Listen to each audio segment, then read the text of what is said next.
मेरे पति रात के 9 बजे ऑफिस से घर आया। मैं आते ही उनसे लड़ना शुरू कर दिया क्योंकि मैं उन्हें पसंद नहीं करती थी और मैं गुस्से में बोलते रहे। मेरे पति ने कहा, मुझे खाना तो दे दो, बहुत भूख लगी है। मैंने कहा, खुद जाकर खा लो, मुझे नींद आ रही है। मेरे पति चुपचाप सुनते रहे और मैं पूरी रात उनसे लड़ती रही। जब सुबह हुई मेरे पति ने मुझसे कहा, मुझे नाश्ता तो दे दो, मुझे ऑफिस जाना है, तू मेरा पीछा कब छोड़ेगा। मैंने गुस्से में कहा, मैं तुझसे तंग आ गई हूँ, भगवान करे तू मर जाए। मेरे पति कुछ नहीं बोले और ऑफिस चले गए। मैं अपने बच्चों को स्कूल से लेकर वापस आ रही थी तो मेरे घर के सामने बहुत भीड़ लगी हुई थी। भीड़ को देखकर मैं चौंक गई और अपने घर के करीब पहुंची तो देखा कि मेरे पति की लाश घर के सामने पड़ी थी। मेरे ऊपर कयामत सी आ गई, मेरे हाथ पैर कांपने लगे, मेरे अंदर एक सन्नाटा सा छा गया। लोग आपस में बात कर रहे थे कि कार से मनोज का एक्सीडेंट। औरतों को अपने शरीर का ये अंग कभी दूसरों को नहीं दिखाना चाहिए।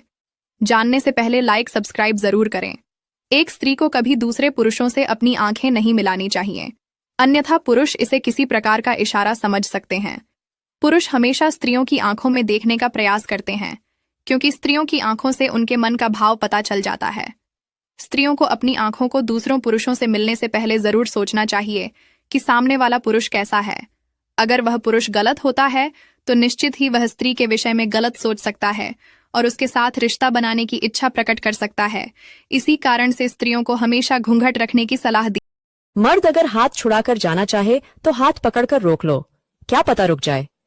लेकिन औरत अगर हाथ छुड़ाकर जाना चाहे तो कभी मत रोकना, क्योंकि वो हाथ छुड़ाने से पहले ही जा चुकी होती। शाम को आप एक लौंग लेना और साथ में 1 रुपए का सिक्का, दोनों चीजों को अपने ऊपर 7 बार घुमा के किसी भी चौराहे पर फेंक देना और पीछे मुड़कर नहीं देखना।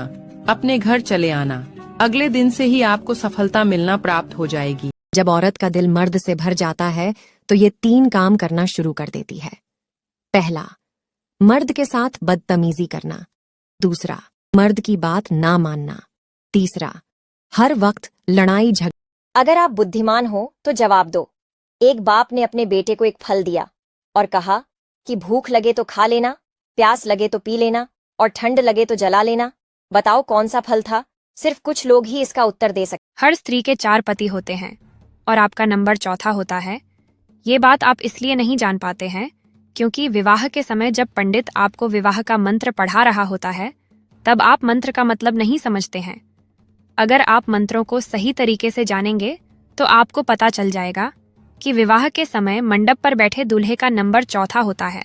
उससे पहले उसकी पत्नी का स्वामित्व 3 लोगों को सौंपा जाता है। दरअसल वैदिक परंपरा में नियम है कि स्त्री अपनी इच्छा से 4 लोगों को पति बना सकती है। इस नियम को बनाए रखते हुए स्त्री को पतिव्रत की मर्यादा में रखने के लिए विवाह के समय ही स्त्री का सांकेतिक विवाह 3 देवताओं से करा दिया जाता है। सबसे पहले कन्या का अधिकार चंद्रमा को सौंपा जाता है, इसके बाद विश्वावसु नाम के गंधर्व को, इसके बाद अग्नि को और अंत में उसके पति को। आपको ये जानकारी कैसी लगी कमेंट बॉक्स में जरूर बताएं।